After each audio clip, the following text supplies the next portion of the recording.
Boa tarde. Sejam bem-vindos à quinta das 6 sessões das conferências sobre liderança, promovidas no âmbito do Centro de Desenvolvimento de Liderança e do Sistema de Incentivos à Inovação na Gestão Pública, CIGEP. Para falar sobre o tema de hoje, liderança da valorização das pessoas, temos connosco Maria João Neves, diretora de Serviços de Desenvolvimento de Competências do Instituto de Emprego e Formação Profissional EP. Muito obrigado, mais uma vez, doutora Maria João, por ter aceito o nosso convite. Relembramos que podem utilizar o chat para colocar as vossas questões e elas serão respondidas no final da apresentação pela doutora Maria João Neves, a quem passamos, desde já, a palavra. Olá, muito boa tarde a todos e a todas. Antes de mais, quero agradecer o convite que o INA me proporcionou e proporcionar também esta oportunidade de estar durante a próxima hora convosco a partilhar algumas ideias e algumas experiências. Eu trabalho na Direção de Serviços de Desenvolvimento de Competências do Departamento de Recursos Humanos do IFP, mas até cá chegar tive um percurso bastante diferenciado. Comecei a minha vida profissional na área financeira e administrativa e há cerca de 6 anos tomei a decisão de mudar de área e de conhecer uma área diferente e mais ligada ao desenvolvimento das pessoas. Bom, agora passando as apresentações, vamos falar então aqui um bocadinho da liderança, da valorização das pessoas. Ora bem, valorização de pessoas. Do que é que nós estaremos aqui a falar? Motivação, desempenho, satisfação, como é que nós conseguimos valorizar as nossas pessoas?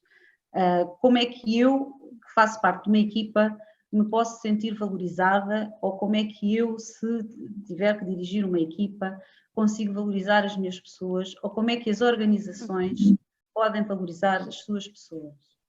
Eu venho aqui falar-vos um pouquinho sobre a motivação de cada um de nós, que é de facto um aspecto preponderante, não é? Quando nós temos que fazer alguma coisa, quando de facto não nos sentimos motivados, dificilmente vamos fazer alguma coisa para a qual não estamos motivados. Mas esta questão da motivação deixa-me aqui algumas questões. Queria falar-vos aqui um pouco sobre motivação e questões que às vezes nem sempre pensamos nelas. Se cada um de nós sabe o que é que nos motiva em contextos profissionais, se temos estratégias para nos automotivarmos, qual é a importância de nos sentirmos motivados? Serei eu líder de mim próprio? Estas questões da motivação também nos levam até aí. Quando estamos a falar na valorização de pessoas, antes de tudo e de mais, eu também tenho que perceber se serei eu líder de mim próprio, se eu sei como é que me motivo, porque isso também é essencial para eu conseguir motivar a equipa, especialmente num contexto de administração pública em que todos nós sabemos que temos algumas dificuldades para motivar as pessoas. E o que é isto da motivação? Eu trago-vos aqui uma definição, que é uma entre várias que existem, o conjunto de forças energéticas que têm origem quer no indivíduo, quer fora dele, e que dão origem ao comportamento de trabalho, determinando a sua forma, direção, intensidade e duração. E temos aqui vários elementos dentro da motivação. Forças energéticas responsáveis pelo despoltar de um comportamento, a ação e esforço, comportamento observado, movimento e persistência, prolongamento no tempo do comportamento e a recompensa, o reforço das ações anteriores. Claro que a motivação pode ser intrínseca ou extrínseca. A motivação intrínseca é aquela que eu faço quando estou a trabalhar em flow. Eu gosto tanto daquilo que estou a fazer e sinto-me tão realizado e gratificado que nem estou a pensar em... O que me motiva não é uma recompensa, mas sim o gozo que me está a dar desempenhar aquele trabalho. E depois temos também o outro lado das motivações extrínsecas, em que nós temos ou o prémio, ou uma recompensa, seja ela social ou não social. Mas, na verdade, como é que nós podemos motivar as pessoas, ou como é que eu também me posso motivar? Porque aqui a questão da motivação não é eu estar só à espera que alguém me motive, eu próprio também tenho que encontrar as minhas estratégias de motivação. E nas equipas, como é que nós podemos fazer isso? De facto, é muito trabalhoso, porque é preciso inspirar as equipas, é preciso motivá-las, é preciso ter entusiasmo na forma como se comunica os objetivos a atingir. E aqui é importante falarmos desta questão dos objetivos, porque quando temos objetivos bem definidos e uma visão por onde queremos ir e onde queremos chegar, é mais fácil de inspirar as pessoas e de motivá-las a lá chegar. E é isso que nós fazemos um bocadinho aqui, em termos da equipa que eu tenho neste momento comigo. Definimos em conjunto muitos dos objetivos que queremos alcançar, definimos as metas, os pontos críticos e vamos acompanhando os nossos progressos e vamos estando todos alinhados em função desses progressos e desses objetivos que todos queremos alcançar em conjunto. Mas é preciso aqui também ter cuidado que há as motivações individuais e há as motivações de equipa e que umas podem sobrepor-se às outras e é preciso, no fundo, estar sempre muito atento a todas elas, não é? Porque as pessoas motivam-se todas de formas muito diferentes e isso exige da liderança um olhar sobre cada um dos indivíduos da equipa, de compreender o funcionamento de cada um deles. Obviamente que isto vai requerer da liderança e do líder a mobilização de várias competências, como a empatia, perceber como é que o outro se movimenta e o que é que o motiva. A comunicação, obviamente, está lá sempre e, portanto, é um conjunto de competências que têm vindo a ser aqui também abordadas e que, mais uma vez, têm que ser mobilizadas para estas questões da motivação. Falámos aqui, então, da motivação intrínseca, comportamentos de trabalho que são estimulados pelo entusiasmo, que o trabalho em si mesmo suscita quem o executa, ou então a extrínseca, não é? Mas é importante que cada um de nós também se consiga compreender, porque em termos de equipa, eu tenho que perguntar às pessoas o que é que as motiva mais, porque na verdade ninguém que está a dirigir uma equipa conhece tão profundamente as pessoas que consiga compreender o que é que as motiva mais ou menos. Por muito atentos que estejamos, às vezes o mais simples é perguntar diretamente à pessoa e com toda a clareza e transparência o que é que na verdade a motiva mais, qual é o trabalho que mais gosta de desenvolver. E isto é muito importante porque, de facto, nós não temos todas as mesmas competências, nem todas as mesmas habilidades e em termos de perfis de personalidade somos todos diferentes. É como os jogadores de futebol, não é? Normalmente é aquilo que eu ouço, não sou muito entendida em futebol, mas às vezes ouço estes comentários, mas se eu jogar à esquerda, porque puseram a jogar à direita e aquilo não funcionou nada e acabaram por perder o jogo. Nas equipas, em qualquer uma delas não é muito diferente, não é? Como todos nós sabemos, as equipas complementam-se porque todos nós temos capacidades e habilidades diferentes e, portanto, há uma complementariedade dentro da equipa e quem está a liderar a equipa tem que compreender o que é que cada elemento tem de melhor para oferecer, qual é todo o potencial que tem para oferecer e canalizar então todo o esforço para o motivar dentro daquilo que a pessoa tem mais apetência. E a equipe irá complementar-se, portanto não vai ficar nada por fazer, não é? Agora, o que interessa é que a pessoa esteja motivada e aqui convém que esteja motivada intrinsecamente, porque na administração pública nós temos que ser um bocadinho criativos para arranjar motivação extrínseca. Todos conhecemos a legislação, outros estamos a distritos e temos que nos reger pela legislação e, portanto, temos que ser um bocadinho criativos em encontrar sistemas de incentivos que ajudem à motivação extrínseca. Mas, na verdade, temos que trabalhar nas equipas a motivação intrínseca, em que a pessoa esteja a fazer aquilo que realmente gosta de fazer e que dê o seu melhor, porque aí eu vou conseguir que o seu rendimento e a sua produtividade sejam muito melhor e, envolvendo as pessoas, consiga atingir muito melhor os objetivos a que nos propusemos, naturalmente. E isto leva-nos também a outra questão que vimos ali atrás, que é a questão do desempenho. E como é que o desempenho pode ter ou não consequências e impactos a nível da motivação, e não só, mas também da motivação. E aqui, quando vos estou a falar desta avaliação de desempenho, não vos estou a falar do CIADAP propriamente dito, mas se vocês repararem, aquilo aqui que está dito acerca da avaliação de desempenho não é muito diferente daquilo que nós também temos no nosso CIADAP, porque um dos objetivos do CIADAP é precisamente o desenvolvimento profissional e pessoal dos trabalhadores, e portanto não é assim tão diferente. E aqui na questão da avaliação de desempenho, temos que ter mesmo uma componente de análise do passado, servir um propósito de desenvolvimento através do feedback, definição de objetivos, identificação de necessidades de formação. E ao fazermos isto, estamos a valorizar as pessoas, não é? Ao encorajar que as pessoas se superem, vamos motivá-las e estamos a valorizá-las. Ao proporcionar ao trabalhador informação clara que lhe permita ajustar o seu comportamento às metas da organização, ao desenvolvermos as pessoas, estamos a valorizá-las. Portanto, tudo isto se conjuga. Obviamente que se eu valorizar a pessoa e se eu lhe reconhecer, né, e se eu ajudá-la a desenvolver-se, eu vou motivá-la. E, portanto, o que nós queremos é ter equipas motivadas para conseguirmos todos em conjunto alcançar objetivos. Aqui na avaliação de desempenho é interessante porque nós no IFP tínhamos a avaliação de desempenho até ao ano de 2017 toda assente em suporte de papel.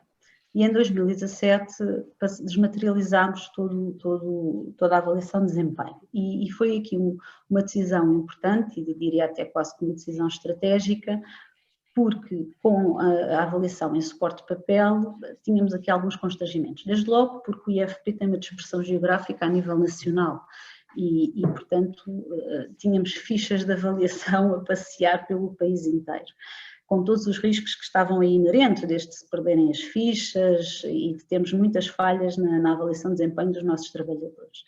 E começámos aqui a pensar que, bom, a avaliação de desempenho é o que é, as pessoas podem gostar mais ou podem gostar menos do sistema, mas é o que temos. E, portanto, temos que trabalhar da forma mais positiva possível com o sistema que existe e temos que torná-lo, de facto, na ferramenta e no instrumento de gestão de recursos humanos que ele é, que foi criado para tal, e desenvolver pessoas através deste sistema. Não tem sido um percurso rápido, obviamente que não, tem sido um percurso calmo, eu diria, mas é um percurso, é um caminho que se faz caminhando, com bastantes obstáculos pelo caminho, mas a verdade é que no ano 2017 nós já desmaterializámos a avaliação de desempenho. E isto foi muito importante, porque os nossos trabalhadores e nós conseguimos gerir a avaliação de desempenho em tempo real, não é? A qualquer momento eu sei quantas avaliações é que estão contratualizadas, quantas homologações é que estão ou não estão emitidas, quer dizer, o processo ficou todo ele muito mais célere, muito mais transparente e rigoroso, e isto foi muito importante também para o trabalhador, porque nós não tínhamos capacidade de dar resposta de forma mais eficaz e eficiente, e neste momento temos. Portanto, o trabalhador, quando vai à sua página pessoal dos recursos humanos, tem lá tudo, tem as suas alterações de posição remuneratória, quando é que foram feitas, por que motivo, todo o workflow do processo de avaliação está dentro de um aplicativo e todo ele decorre por ali. E, portanto, não há mais papel, e é tudo feito assim. Obviamente que isto não é para deixar de fazer reuniões de avaliação, antes pelo contrário, nós continuamos a dizer internamente a todas as pessoas que as reuniões de avaliação são essenciais e que todo o sistema só resulta num feedback constante. Portanto, nós não podemos fazer um feedback ao final de 2 anos, tem que ser constante, porque ao final de 2 anos, se eu vou dar uma avaliação de desempenho a uma pessoa e não é aquilo que ela estava à espera, não é naquele momento, eu vou alinhar a pessoa às metas da organização. Isso é um trabalho que tem que ser feito ao longo do tempo. E, portanto, se eu vou para uma reunião de avaliação ao final de 2 anos e acho que me esforcei imenso naquele ano e depois vejo que, afinal, do outro lado, o resultado está longe de ser aquilo que eu estava à espera, eu vou ficar desmotivado, naturalmente vou ficar desmotivado, não é? E vou ficar já de pé atrás para a próxima reunião de avaliação que tiver. Porque não houve alinhamento ao longo do tempo. E o alinhamento é essencial. Para além disso, se vocês repararem, o nosso sistema de avaliação de desempenho tem objetivos, claro que sim, os quais é fundamental que estejam bem definidos, que sejam objetivos SMART, para que também sejam objetivos motivadores, não é? do trabalhador, mas também tem um conjunto de competências para desenvolver. E quando nós estamos a falar do desenvolvimento profissional, é suposto eu desenvolver aquelas competências que contratualizei ao longo daquele tempo, não é? É suposto vermos, em conjunto com o avaliador e avaliado, se para desenvolver determinada competência eu necessito de formação, se necessito mudar de funções, se necessito de um programa de mentoria, o que é necessário para desenvolver aquelas competências. Porque, no limite, se eu tenho as minhas competências todas demonstradas a um nível elevado, significa que naquela função em concreto eu já não estou ali a desenvolver-me, já me desenvolvi. Então, se calhar está na altura de mudar de funções.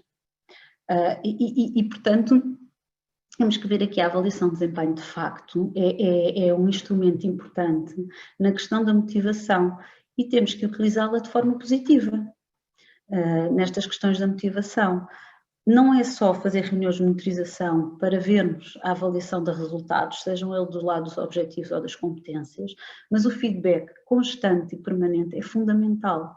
É fundamental que eu celebre as vitórias, mas também é fundamental que eu corrija os desvios. Se um determinado trabalhador não está a ir na direção que é suposto e que nós necessitamos que ele vá, então eu tenho que conversar isso com o trabalhador de forma transparente e clara. E explicar-lhe que não é por ali o caminho e que é necessário fazer um ajustamento. E, portanto, a confiança, que já foi falada numa destas conferências, parece-me que é o suporte de qualquer relação, seja ela profissional, pessoal, é a base de qualquer relação. E quando estamos a falar de liderança, não é diferente.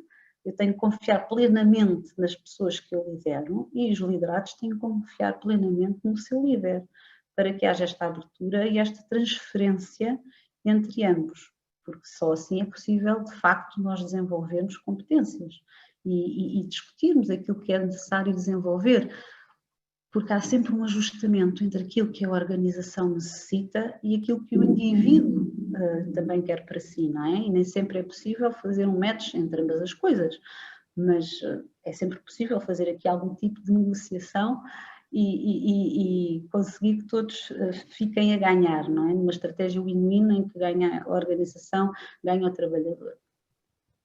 E, portanto, temos aqui as questões da motivação também muito, muito ligadas à avaliação de desempenho. E sim, os objetivos, quando bem definidos, podem ajudar a motivar as equipas e podem ajudar a motivação individual, mas também temos que ter aqui um bocadinho de cuidado com estas questões da motivação individual para as pessoas não se tornarem demasiado individualistas, não é?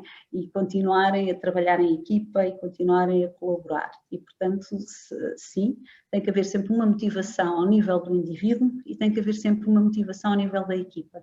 E isto passa muito pela valorização. Eu posso valorizar, obviamente, através da avaliação de desempenho, explicando à pessoa que a avaliação de desempenho é para ela se desenvolver, é para ela crescer profissionalmente, e posso também valorizar a pessoa com o reconhecimento diário do seu trabalho. Não diria diário, mas um reconhecimento constante, dado através de feedback. Não é? Às vezes há pequenas coisas, e eu penso que isto já poderá ter acontecido com todos nós, há pequenas coisas que nos dizem ou que fazem, podem fazer toda a diferença em determinado momento da nossa vida. Estava a ver se me lembrava aqui de algum episódio, mas, por exemplo, uma colega aqui da direção de serviços que já tem alguma idade, uma idade próxima da reforma, que mora longe e que já estava muito cansada de ir e vir todos os dias. E houve um dia que eu lhe disse, mas já pensou em fazer o teletrabalho ou uma jornada contínua, ou o que quer que seja, e depois a colega foi pensar nisso para casa, falou na família e decidiu então pedir uma jornada contínua. E eu só lhe falei no assunto e disse-lhe que ela podia pensar no assunto e que teria toda a abertura da minha parte para, se quisesse avançar com o pedido, que eu iria obviamente autorizar e concordar. E é interessante porque a colega até agradece-me imensamente só o facto de eu lhe ter falado e lhe ter dado esta abertura, porque aquilo fez uma diferença tão grande na sua vida, porque o que esta pessoa precisava precisa de tempo, não é? Porque, na verdade, ao longo da nossa vida e das várias fases que temos na nossa vida, nós vamos tendo necessidades diferentes. E obviamente que as motivações vão sendo diferentes, porque as motivações também estão ligadas às necessidades em cada fase da nossa vida. Não queria entrar agora aqui muito por estas vertentes do Maslow e das necessidades e tudo mais, mas a verdade também é essa. As necessidades que cada um de nós tem também nos motivam a determinados comportamentos. E ao longo da nossa vida as necessidades vão sendo sempre muito diferentes. E por isso é que nós hoje em dia observamos que os sistemas de incentivos são sistemas de incentivos tipo cafetaria, não é? Em que nós temos várias possibilidades conforme as necessidades dos públicos. Mas isso é algo que também deve ser pensado, mas já mais ao nível da organização, não é? Do indivíduo, o indivíduo tem que perceber o que é que motiva, quais são as suas necessidades e também tem que saber comunicá-las. O líder tem que estar atento a cada elemento da sua equipa, tem que ser empático, tem que saber comunicar e conseguir perceber como é que todos os elementos da equipa se conseguem complementar naquilo que têm de melhor para dar.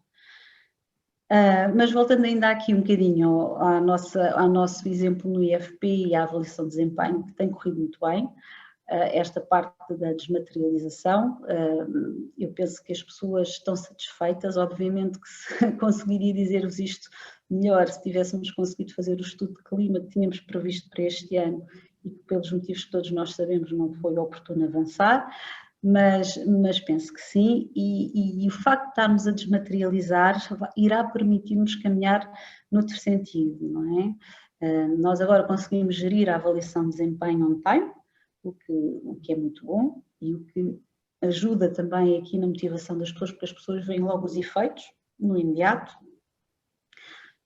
mas agora queremos ir muito mais além do que isso e queremos ir muito mais na gestão do conhecimento e no desenvolvimento das competências das nossas pessoas. E estamos a pegar agora, neste momento, nas competências CIADAP e a prepará-las para fazer toda uma análise de funções com base nestas competências. E o que nos irá permitir, obviamente, depois ter todos os perfis de funções mapeados, com níveis de proficiência, e irá também permitir-nos avaliar de forma mais objetiva as competências e desenvolvê-las de forma mais objetiva entre o avaliador e o avaliado, obviamente, e a organização. E perceber se a pessoa necessita mesmo de formação, se necessita de uma mentoria, se necessita de mudar de funções ou o que é que é necessário para desenvolver aquela competência. Posso partilhar convosco que tem sido uma experiência muito interessante, toda esta desmaterialização do CIADAP. Tem sido mais do que tudo, tem sido uma mudança na aplicação desta ferramenta. E as mudanças, como todos nós sabemos, levam tempo, têm o seu tempo, têm que ser interiorizadas por todos, mas tem sido muito interessante e tem sido muito gratificante ver as coisas a acontecer devagarinho, porque vamos introduzindo pequenas mudanças, mas vão acontecendo e vão acontecendo de forma positiva. Portanto, eu acho que sim, que vamos lá chegar, eu acho que mais tarde ou mais cedo as pessoas vão compreender que a avaliação de desempenho pode ter de facto um papel importante na sua motivação, os dirigentes também irão compreender isso, que já compreendem, mas também sabemos que temos aqui muitos constrangimentos, porque temos dirigentes que têm muitas pessoas para avaliar e assim é difícil, não é? E quando se tem muitas pessoas para avaliar, é difícil fazer o verdadeiro trabalho da avaliação de desempenho, que é motivar a pessoa, desenvolver a pessoa e motivar também as equipas. E obviamente que depois tudo isto também irá ser conjugado com a satisfação, não é? Enquanto a motivação é um comportamento, não é? Um comportamento que eu acabo por ter porque quero de alguma forma comatar alguma necessidade ou o que seja, a satisfação já é um estado emocional.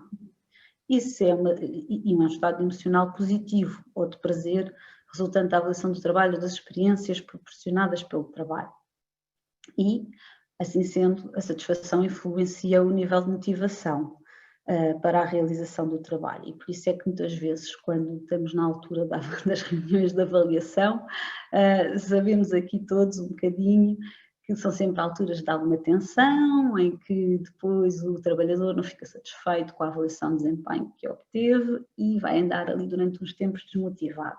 Sabemos que isto mais ou menos funciona assim, não penso que não estou a dar aqui nenhuma novidade a ninguém, mas é importante, de facto, trabalharmos aqui a satisfação e a satisfação das pessoas não passa só pela avaliação de desempenho, há outras coisas que as organizações podem colocar ao dispor dos seus trabalhadores para terem trabalhadores mais satisfeitos dentro da organização, até porque um trabalhador insatisfeito poderá ter mais absentismo ou poderá acabar por querer ir embora da organização.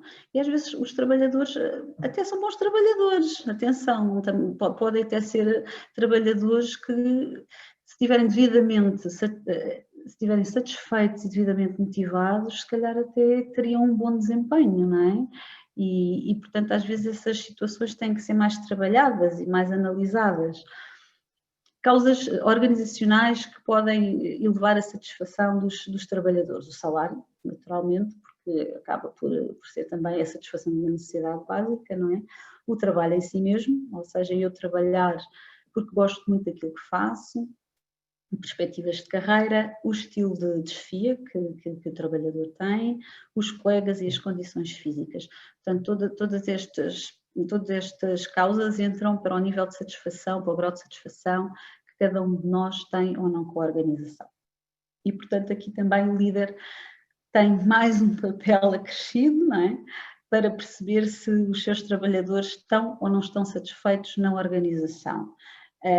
Obviamente que aqui o papel da liderança fica mais confinado ao estilo da própria liderança, não é verdade?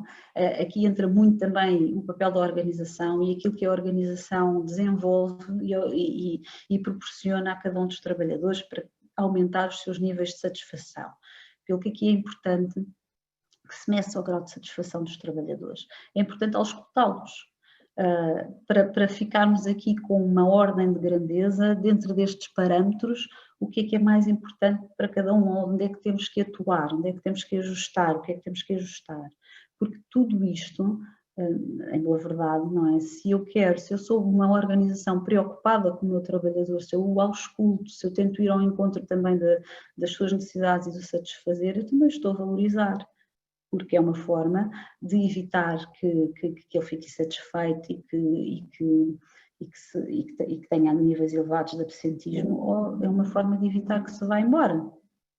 E, portanto, tudo isto são formas de valorizar. E a valorização das pessoas, parece-me que cabe a três partes. Cabe ao próprio, quando também tem que compreender o que é que o satisfaz, o que é que o motiva, o que é que quer da sua carreira, e aqui eu questiono-me quantos de nós é que pensa na sua carreira ou no seu percurso profissional e onde é que quer estar daqui a 5 anos. Quer estar a fazer exatamente as mesmas funções, gostava de fazer outra coisa, o quê? Que objetivos é que eu tenho individuais para a minha vida profissional? Já fiz a minha análise SWOT, sei o que é que quero para a minha vida profissional, o que é que me motiva realmente, para onde é que quero ir, defini objetivos para lá chegar, tenho um plano de ação. Isto também é importante, que cada um de nós faça este exercício para se automotivar. O que é que quer? Porque se eu também não pensar um pouco nestas coisas, eu estou a deixar o controle da minha vida para terceiros e alguém vai decidir por mim. Ou não vai acontecer nada, ou alguém vai decidir por mim. E, portanto, também é importante que cada um de nós se valorize e faça este trabalho de para onde é que eu quero ir, onde é que eu quero chegar, até quando, porque é que isto é importante para mim. Pois, obviamente, que é o trabalho do líder, não é? Que não é um trabalho fácil, porque especialmente quando as equipas são muito grandes, é difícil conseguir avaliar, analisar, percepcionar cada uma das pessoas, e aqui entra muito as questões da liderança situacional, em que nós temos que compreender um funcionamento de cada um, e o que serve para uns não serve para outros. Posso até partilhar isto convosco. Nesta última biênio de avaliação, os colegas que trabalham comigo, discutimos, os objetivos são naturalmente negociados e discutidos, e eu perguntei a cada um deles como é que se sente reconhecido. E todos me disseram coisas diferentes. Todos. Não houve duas respostas iguais, porque de facto todas as pessoas são diferentes. Obviamente, se eu quero ir ao encontro das necessidades de cada um, e eu não tenho uma bolinha de cristal, não adivinho, tão simples quanto perguntar. E ninguém ficou incomodado com a questão, ninguém ficou desconfiado por estar a perguntar aquilo, porque eu expliquei claramente porque é que estava a colocar a questão e qual era a importância de saber aquela resposta. Exatamente para direcionar, não é, também o meu esforço ao encontro da necessidade do outro. Porque se nós temos que dar feedback constante ao trabalhador para o alinhar aos objetivos e às metas a atingir e ao estilo de trabalho que queremos, de alguma forma também temos que pedir do lado de lá algum input para nós nos conseguirmos alinhar ao outro. Porque não se consegue saber tudo, obviamente, não é? Portanto, isto tem que ser um trabalho muito a dois, não é? Tem que ser aqui um trabalho muito próximo entre avaliador e avaliado, e um trabalho muito a dois. Eu só consigo motivar o outro se eu também perceber o que é que o outro quer e como é que quer. E às vezes é possível e outras vezes não é. E se não é possível, explica-se à pessoa que não é possível e porquê. Porque também as organizações têm os seus processos, os seus procedimentos, também há a legislação e portanto, fazemos até onde é possível fazer. E agora, entretanto, e isto também ainda para falar da questão, portanto, do indivíduo se automotivar, se autoconhecer, o autoconhecimento de si próprio, as questões do papel da liderança na valorização das pessoas. Às vezes não é assim tão difícil, basta ter uma conversa franca e clara, e depois o papel das organizações, porque as organizações também têm que valorizar as pessoas, também têm que conseguir mantê-las com identidade de pertença, mantê-las com vontade de continuar ali e de dar o seu melhor. Eu tenho a sorte de trabalhar no IFP, que é uma casa que me acolheu já há bastante tempo, e eu penso sempre nisto, e eu acho que de facto aqui no IFP nós temos uma identidade de pertença forte. Quando foi a última crise, de 2013, em que nós todos tivemos, todos nós, não é? Vimos os nossos vencimentos cortados, vimos o número de horas por dia de trabalho aumentado, passámos todos a trabalhar 8 horas, e eu acho que na administração pública ninguém desistiu, ninguém baixou os braços, continuámos todos a trabalhar em prol do bem comum, com espírito de missão, com espírito de serviço público, e ninguém baixou os braços. Por muito que fosse adverso, mas a verdade é que continuámos todos cá a dar o melhor que conseguimos e assim estamos, não é? E agora que estamos em situação de pandemia, voltamos a verificar isso tudo quando olhamos para os nossos colegas que estão no Serviço Nacional de Saúde e vemos tudo isto que eles estão a passar. É de facto fantástico, não é? Ninguém questiona se vai receber mais, se vai receber menos ou como é que é. Há de facto aqui um serviço de missão, há um alinhamento em torno de um objetivo e isto é muito importante.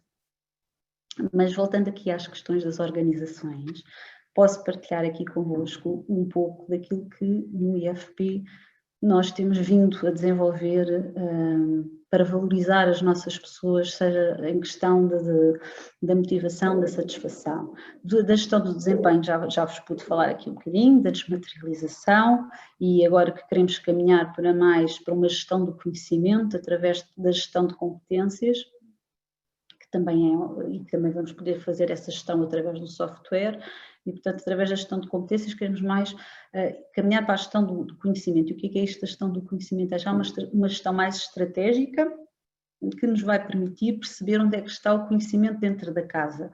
Como estamos dispersos geograficamente, através do perfil de competências e de todo esse mapeamento, vai-nos ajudar a perceber onde é que está o conhecimento, em que áreas é que o conhecimento reside. Valorizar desde o primeiro momento. Nós achamos que é muito importante quando um novo trabalhador chega a nós, temos um programa de acolhimento exatamente focado para que a pessoa se sinta valorizada desde o primeiro momento. Obviamente que o acolhimento tem aqui dois requisitos muito importantes, que é a socialização e a integração, não é? A integração dos valores, da cultura da organização. E isto é muito importante, porquê? Porque quanto mais depressa o novo trabalhador fizer esta socialização e adquirir todo este novo manancial da cultura e dos valores da organização, mais depressa ele também vai ser produtivo portanto, e vai sentir-se valorizado, obviamente que sim, não é? E por isso nós temos um programa de acolhimento que, no fundo, acaba por ser um programa orientador, que é igual para todo o país e que em cada serviço, cada um aplica conforme as possibilidades que tem e também em função do próprio trabalhador, porque os trabalhadores depois têm tempos diferentes. E o novo trabalhador, quando chega ao IFP, é, portanto, acolhido com este programa de acolhimento e tem logo um pacote de formação inicial, já bastante robusto, em que temos um pacote de formação inicial que damos em e-learning, em que a pessoa faz através da nossa plataforma Moodle, e é tudo formação transversal. Depois a outra formação mais específica do posto de trabalho vai fazendo ao longo do primeiro, segundo ano que está connosco. Mas achamos que, de facto, é muito importante a pessoa sentir-se valorizada, sentir-se em casa desde o primeiro momento. E a primeira impressão é muito importante. Quando eu chego a algum lado, a forma como eu sou acolhido e se me sentir bem acolhido, se calhar vai-me dar vontade de continuar por ali, não é? E de conhecer melhor a organização e de trabalhar o melhor possível e de dar o meu contributo e de mostrar o meu valor. E, portanto, a forma como nós acolhemos e integramos as pessoas também vai ter impacto depois na sua motivação. É importante valorizá-las desde o primeiro minuto que chegam a nós. E é o que nós procuramos fazer com este programa de acolhimento. Depois, temos aqui outro pilar também, cuidar da saúde e segurança de cada pessoa. Tínhamos, antes da pandemia, já bastantes programas no âmbito da saúde e da segurança.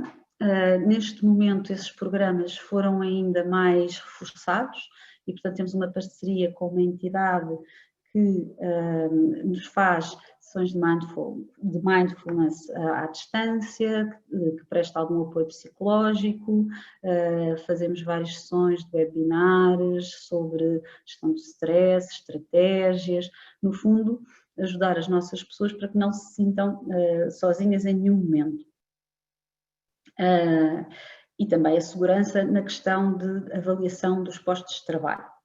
Reconhecer e manter o conhecimento na organização. Esta é uma necessidade que nós verificamos que temos e aqui estamos a falar um bocadinho de uma política de retenção do conhecimento na organização.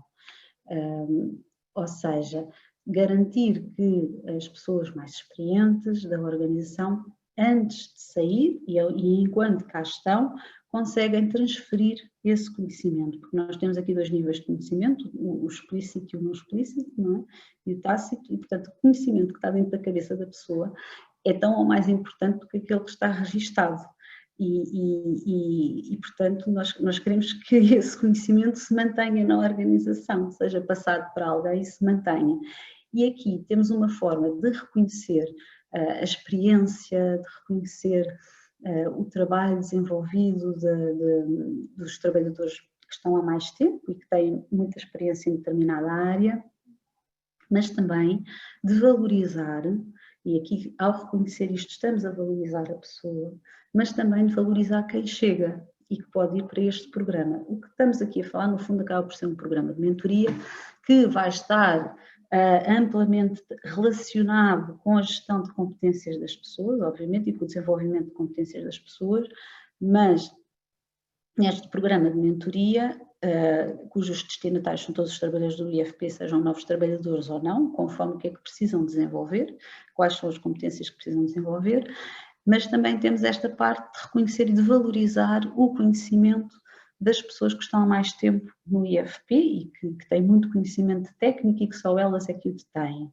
E é importante que este conhecimento continue residente na organização e que não se perca e que vá passando de geração para geração, até porque nós temos agora uma questão geracional, não é verdade? E temos já muitas pessoas, a maioria das pessoas aqui no IFP situa-se na faixa etária acima dos 50 anos, e é importante valorizar estas pessoas, e é importante que elas deixem o conhecimento para as gerações que hão de vir, ou que já cá estão, ou que nós esperemos que vão entrando. Portanto, temos também esta questão do programa de mentoria como forma de valorização e reconhecimento do conhecimento e como forma de retenção do conhecimento na organização. Depois, temos também aqui um outro projeto que estamos a desenvolver em parceria com o O20, que no fundo pretende e tem como objetivo reconhecer boas práticas internas e também impulsionar a cultura de colaboração. Esta questão de impulsionar a cultura de colaboração também está um bocadinho ligado com o combate ao individualismo que pode decorrer da avaliação de desempenho, em que as pessoas ficam muito centradas nos seus objetivos individuais e por vezes deixam de aquilo que seja em equipa ou deixam de ajudar o colega porque estão muito centrados em atingir os seus objetivos individuais. E, portanto, estamos a tentar aqui encontrar meios também de valorizar as boas práticas que existem, que muitas vezes elas existem e que ninguém sabe que existem, porque até às vezes o próprio que propôs aquela boa prática, que a operacionalizou, nem se apercebe que é uma boa prática, e portanto temos esse objetivo, é reconhecer as boas práticas, tirá-las da caixa, dar a conhecer a todo o país internamente e depois impulsionar uma cultura de colaboração dentro do IFP e com outros organismos, sejam da administração pública ou não, mas fazemos parcerias de colaboração que nos possam ajudar a atingir os objetivos da organização.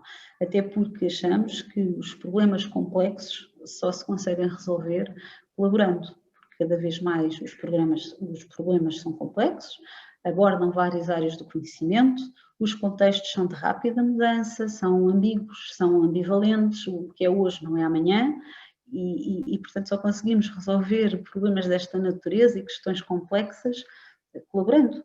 E colaborando com diferentes áreas da sociedade civil. E de uma forma geral, é isto que nós aqui no IFP temos feito e vamos desenvolvendo com vista sempre a motivar as nossas pessoas, a cuidar delas para que elas estejam satisfeitas nesta organização e ajudar de alguma forma as lideranças, os líderes do IFP, também eles a conseguirem motivar as suas equipas. Obviamente que em termos de pandemia, como estamos a viver agora, não é fácil, não é? Todos nós sabemos que manter a motivação e motivar as equipas numa altura destas não tem sido fácil. Ficámos numa sexta-feira, estávamos todos a trabalhar presencialmente, na segunda-feira a seguir estávamos todos em casa e isto, na primeira semana a pessoa nem se apercebeu muito bem o que é que lhe estava a acontecer, não é? Mas com o passar do tempo fomos percebendo isso e quando tínhamos, posso partilhar isto convosco, nas reuniões de equipa, que nós tínhamos uma reunião de equipa semanal, e, sem prejuízo depois temos reuniões paralelas, mas tínhamos uma reunião de equipa semanal e essas reuniões de equipa foram importantíssimas porque ajudámos-nos a manter uns aos outros. Foi mesmo isso. Às vezes, quando eu sentia que a equipa estava mais fragilizada naquela semana, então falávamos sobre isso, não é? Falávamos de como é que a pandemia estava a impactar a nossa vida. Também eu partilhei com a equipa e foi um apoio fundamental essas partilhas. Também eu, não é? Não sou sobre-humana, como é óbvio, os líderes também são humanos, também têm fragilidades, também têm dias bons e dias maus, e quando as equipas também percebem isso, estão lá para nos apoiar, e estão lá para nos apoiar em tudo. E quando nós também estamos lá para os apoiar a eles, naturalmente. E portanto, foram muito importantes esses momentos de partilha, que se calhar era mais importante falarmos disto e daquilo que estávamos a sentir naquele momento e o que é que nos estava a afligir, do que estarmos a falar só de trabalho. Porquê? Porque esses momentos de partilha podiam-nos trazer alguma tranquilidade e apaziguar-nos os nossos medos, os nossos receios, e se calhar a seguir, quando eu ia pegar no trabalho, eu ia estar mais disponível para o trabalho, ia estar mais motivado para o trabalho. E portanto, é sempre muito importante sentir a equipa, sentir qual é o mood da equipa, em que onde é que eles estão, em que onde é que está a equipa, como é que em cada momento vamos conseguir motivar e satisfazer as suas necessidades.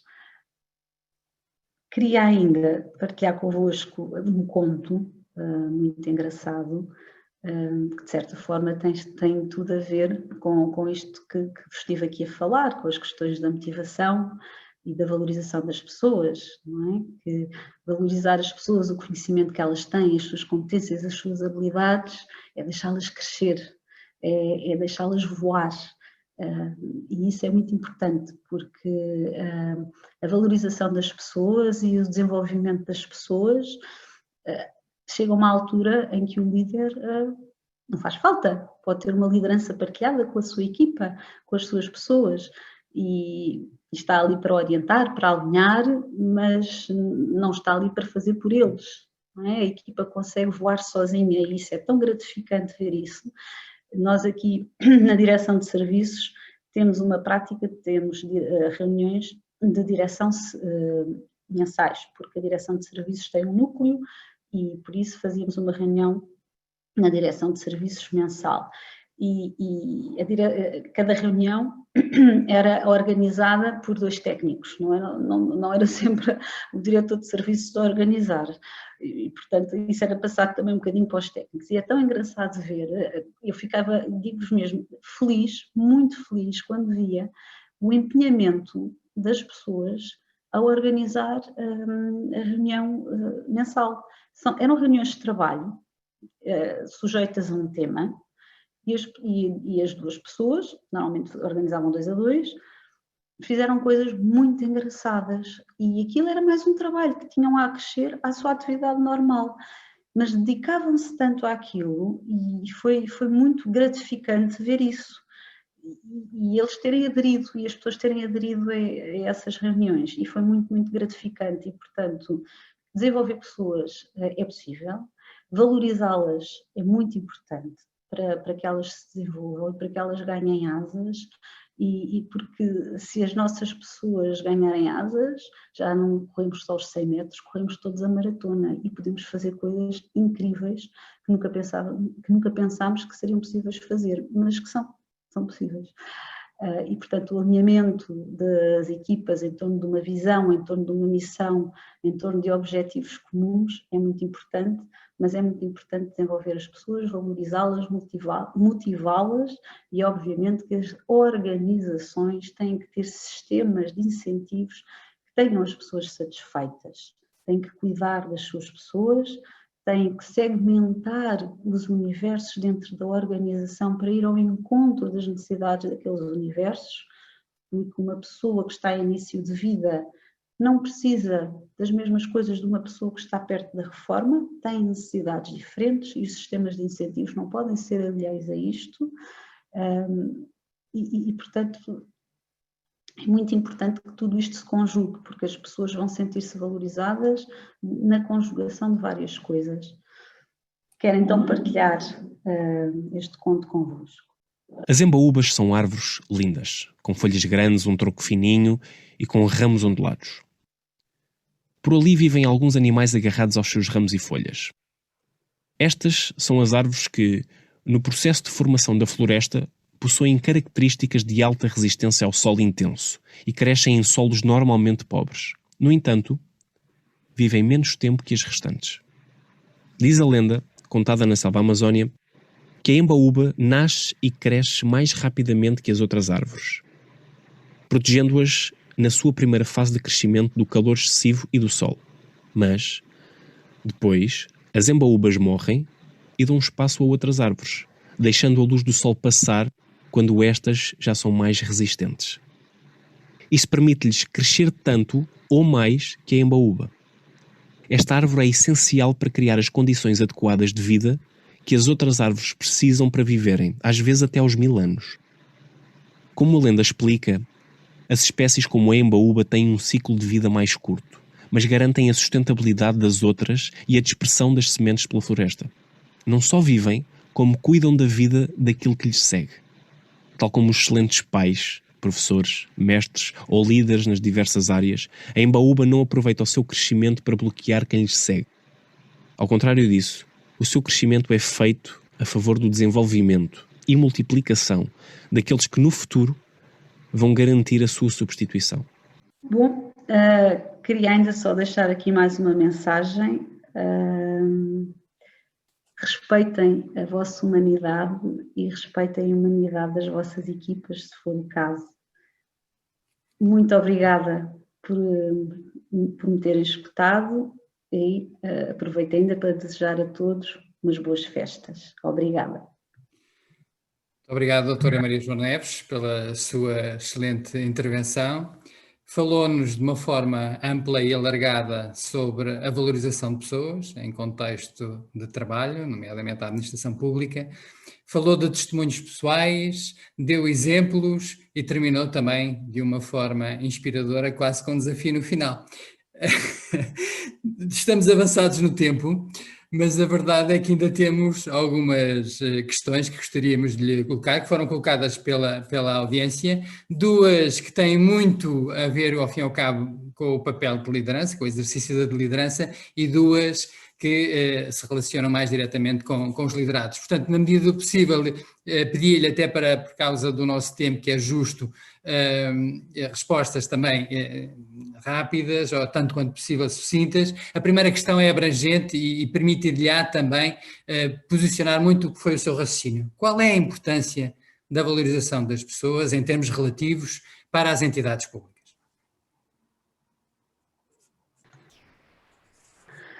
Bom, nas entidades públicas nós trabalhamos com espírito de missão, não é? Trabalhamos para o bem comum. Estamos aqui com serviço para prestar serviço público e em prol do bem comum. E nunca nos podemos esquecer disso. É muito importante o trabalho que nós desenvolvemos em qualquer área da administração pública, porque nós estamos a trabalhar para o outro. E portanto, a valorização das pessoas aqui também assume uma dimensão imensa, não é? É de facto imprescindível que na administração pública essa valorização seja constante. E seja constante pelos líderes, quer das equipas, pelos líderes das organizações, porque muitas destas coisas que eu vos falei aqui, que nós vamos fazendo no IFP, só são possíveis porque nós temos o patrocínio da gestão de topo. A gestão de topo tem sempre que estar presente nestas coisas para nos conseguir dar esse apoio, porque senão também não conseguimos lá chegar. E por aí fora, portanto, em todas as cadeias de liderança é importante que se perceba e que se entenda a necessidade de valorizar as pessoas para as motivar, para as inspirar e para que elas compreendam o seu papel no serviço público. Sem dúvida, as pessoas a fazerem diferença nos resultados e no serviço público ao cidadão e às empresas. Há aqui uma questão, com certeza, de um líder preocupado em aplicar muitas das suas ideias no seu dia-a-dia e pergunta como é que se pode ser bem-sucedido um dia-a-dia nesta perspectiva de valorizar pessoas. Existem palavras e existem ações mágicas? Não, eu acho que não há um livro de receitas, dava imenso jeito haver ali um livro de receitas, não há porque quando se tem uma equipa as pessoas são todas diferentes, é como quem tem filhos sabe disso, não é? Não há dois filhos iguais, não é o que se costuma dizer, não é o que as pessoas normalmente dizem, não tenho dois filhos iguais, e de facto o que se diz a um de uma maneira se calhar vai impactar no outro de forma completamente diferente, e nas equipas não é diferente, não é diferente. Portanto, é de facto conhecer cada um dos elementos, é compreender, é ter empatia. E a empatia não é simpatia, não é? Nem é ser, é mais do que, é ser compassivo, mas é mais do que isso, é eu conseguir olhar o mundo pelos olhos do outro. é ter este nível de compreensão. E, portanto, não há uma receita, não há. O primeiro exercício, conhecer as pessoas e as equipas com quem se trabalha, claramente na sua mensagem. Outra questão, e estamos a conseguir progredir face ao interesse, e as questões vão surgindo, mas de facto não temos tempo para todas. Uma outra questão que é colocada é: como é que se consegue motivar trabalhadores, e esta é a voz de um trabalhador, quando se vivem hoje tempos tão difíceis, tão exigentes e com tanta sobrecarga de trabalho? Temos que ser inspiradores. Ser inspirador, comunicar de forma com inspiração é muito importante. Comuniquem primeiro o propósito. Antes de pedir alguma coisa a alguém, mesmo aos filhos, comuniquem primeiro o propósito. Porquê que é importante esta atividade? Porquê que é importante este objetivo? O que é que isso pode mudar na vida da pessoa? É comunicar o propósito, e comunicar o propósito de forma muito clara e simples. Então depois a seguir fazemos o pedido. E comunicar o propósito já é inspirador. Porque se a pessoa percebe para que é que está a contribuir, obviamente vai ficar muito mais alinhada e muito mais motivada. E vai sentir-se inspirada também por fazê-lo, não é? Muito bem. O significado e o desafio. O propósito. E o desafio. Uma última pergunta. Porquê que as entidades públicas não desenvolvem mais sistemas para desafiar e reconhecer os trabalhadores públicos, mesmo quando eles apresentam ideias novas, de fazer coisas novas, de arriscar, de eventualmente melhorar o que se faz hoje? Essa pergunta é para mim. Ou é para o Dr. Abel? Sabe que a audiência tem a doutora Maria João Neves como oradora, portanto.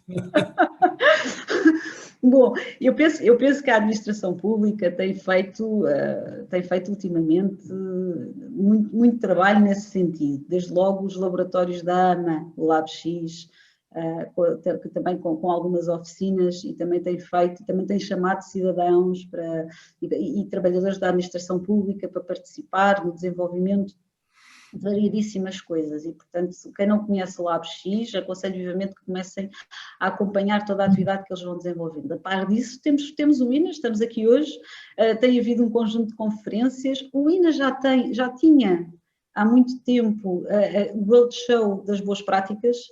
Portanto, já não é uma novidade, já fazia estas atividades de boas práticas na administração pública, e tem vindo cada vez a desenvolver mais iniciativas, sejam conferências, seminários.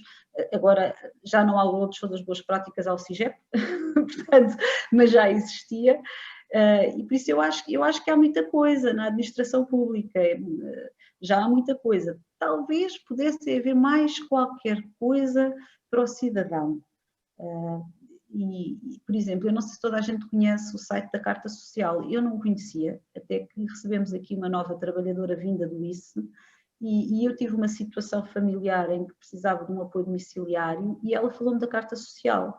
E eu fiquei estarrecida quando vi aquele site tão bem conseguido e que tanta ajuda preciosa pode dar a tantas famílias. E quase ninguém sabe que aquilo existe. E eu acho que se calhar também para fora, para o cidadão, nós devíamos passar mais o que de bom e como trabalhamos bem na administração pública. Muito obrigado, doutora Maria João Neves, foi muito clara. Temos muitas perguntas, infelizmente teremos que ficar por aqui, já estamos com o nosso tempo mesmo justo.